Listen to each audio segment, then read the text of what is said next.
All right, we're starting with John Brown this week. We're going to start him. It's a tough week at the wideout position. A lot of buys. Brown can slide in here going up against the Seahawks defense that has allowed the most receiving or most fantasy points to receivers this season. And let's not forget, Brown's battled the injury bug, but he was a 1,000-yard receiver for this Bills offense just a season ago. Amari Cooper, we're sitting him. I can't believe I'm saying this, but the best thing that can happen for Amari Cooper is Andy Dalton to come back. After catching one pass from a struggling DiNucci last week, the Cowboys now plan on benching him for one of their other 3,000 fourth string quarterbacks this week. We'll see what happens there. You heard that right, fourth string quarterback against a beaten up Steelers defense, which is probably the only thing, if you're an Amari Cooper fan or Amari Cooper owner here, that you can lean on, is the fact that he is going up against a Steelers defense that had a lot of injuries last week, the week before. Maybe there's some sort of way they can, alleviate the pressure of this Steelers defense and make some noise. But for the most part, how can you trust it?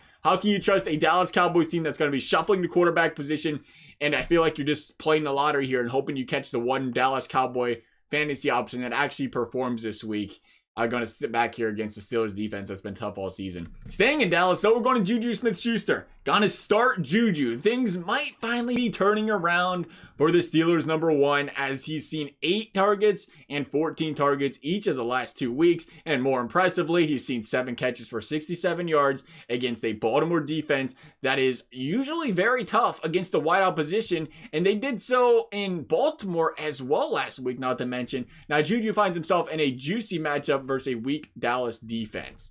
David Montgomery, we're starting him. Look, I'm a big Bengals fan, and I'd like to believe the Bengals just miraculously called up 4 offensive linemen off the couch, off the practice squad, off the bench. You name it, that's where they came from last Sunday. Then threw them all together, and they played like an all-pro all-line. But let's not get carried away here. That Titans defense was a big reason they had the success they did. No Joe Mixon, and the Bengals backup RBs end up with 3 touchdowns.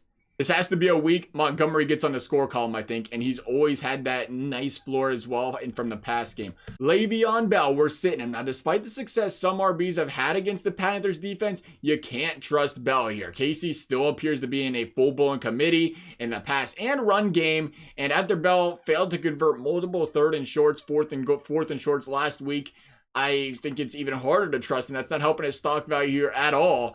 And what could be a potential where we're hoping and praying your particular Kansas City running back gets the goal line touches here for those touchdowns, whether it be CEH or Le'Veon Bell here. And for that reason, it's a risky start for both these guys. We're going to avoid them. That's our starts and sits for the week. Thank you guys for watching. We'll see you next time.